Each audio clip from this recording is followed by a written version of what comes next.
किसी के इफ्तार पार्टी में शामिल नहीं होता है न होगा। सम्मान दिया है।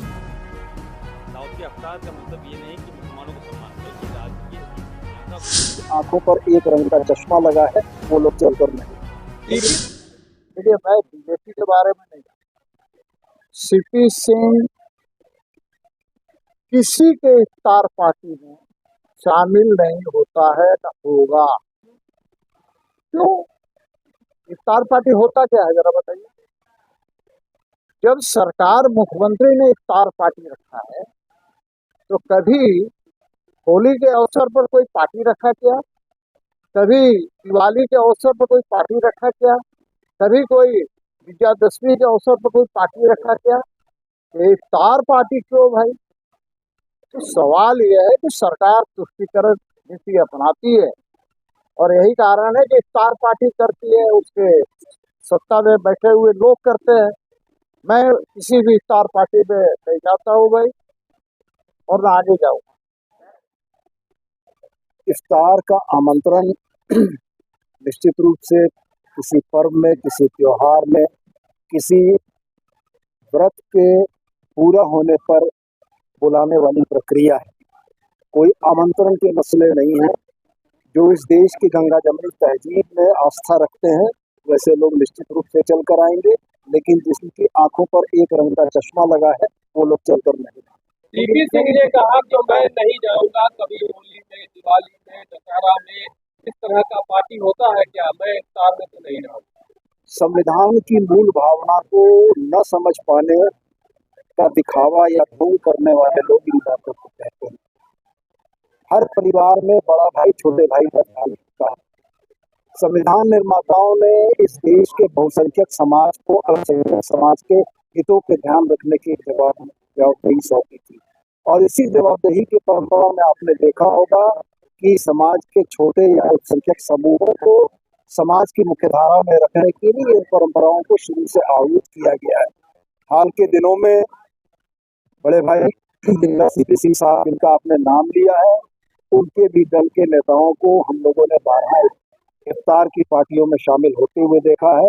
मैं तो आपसे आग्रह करूंगा कि उनसे ही पूछा जाना चाहिए कि अगर भाजपाई होने के पैमाने पर 100% उस कसौटी में सीपी सिंह खरे उतर रहे हैं, तो जो लोग इफ्तार की पार्टियों में जाते हैं वो क्या भाजपाई नहीं है?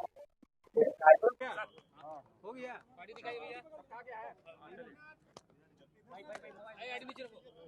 ठीक है सर, आज दावत इफ्तार का आयोजन किया गया, क्या कुछ बीच इसमें संदेश देने की कोशिश करना है? देखिए, राज्य के लोकप्रिय डायनेमिक मुख्यमंत्री आदरणीय हेमंत सोरेन जी ने एक सम्मान दिया है। दावत इफ्तार का मतलब ये नहीं कि मुसलमानों को सम्मान, बल्कि राज्य के एक एक जनता को सम्मान दिया और एक अमन चैन की दुआएं हम लोगों ने की कि राज हमारा खुशहाल हो, एक एक लोग खुशहाल हो। और ये जो पाक का महीना है रमजान, इसमें जो लोग ईमानदारी से दुआ करते हैं, अल्लाह ताला उनकी दुआओं को कबूल करता है। जिनका नेक दिल हो, आज देखिए हेमंत सोरेन जी ने मिसाल पेश किया है। और देश के तमाम राज्यों के मुख्यमंत्रियों को भी इफ्तार का आयोजन करना चाहिए। और उत्तर प्रदेश के जो मुख्यमंत्री हैं, मेरी सलाह होगी तुम भी अपना जो है इफ्तार का आयोजन करो। नफरत से तुम एक वर्ग को खुश करोगे, लेकिन अन्य वर्ग तुमसे नाराज हो जाएगा। हम होली में जाएंगे, हम दीपावली में जाएंगे, हम दशहरा में जाएंगे, आप भी रमजान में आइए। मैसेज दीजिए, बहुत हो गया नफरत से आप कभी भी समाज को जीत नहीं सकते हैं। आज हमारे मुख्यमंत्री आदरणीय हेमंत सोरेन जी देखिए इतना अच्छा पैगाम दिए, सारे लोग आए, सारे चाहे सत्ता पक्ष के सभी लोग आए, विपक्ष को भी हम लोग इन्वाइट किया था। बाबूलाल मरांडी जी को हमने खुद कहा था कि सर आइए और मिसाल पेश कीजिए। आप तो सेकुलर आदमी हैं, कहाँ फंस गए सीपी सिंह के चक्कर में? जो कहता है कान में वही सुनते हैं आप। और सीपी सिंह जो है जहर है वो और उसको पता नहीं कि हम स्वास्थ्य मंत्री भी हैं। जहर का इलाज इरफान अंसारी करेगा। सर लेकिन जी ने भी आयोजन किया, लेकिन उसमें कई लोग कर्मी काटते हैं।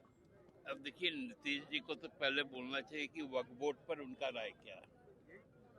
परसों तो पटना में हम लोग उनसे ये सवाल पूछेंगे, चंद्रबाबू नायडू से, और उनका क्या जनशक्ति पार्टी के पवन कल्याण से और नीतीश जी से। अब रमजान में आप बुला रहे हैं इफ्तार में और उधर वक्फ बोर्ड की संपत्ति को आप भाजपा के हाथों सौंप रहे हैं, तो मान लीजिए कि ये सरासर यहाँ के अक़लियत के लोगों के साथ गद्दारी है और बिहार उसको माफ नहीं करेगा।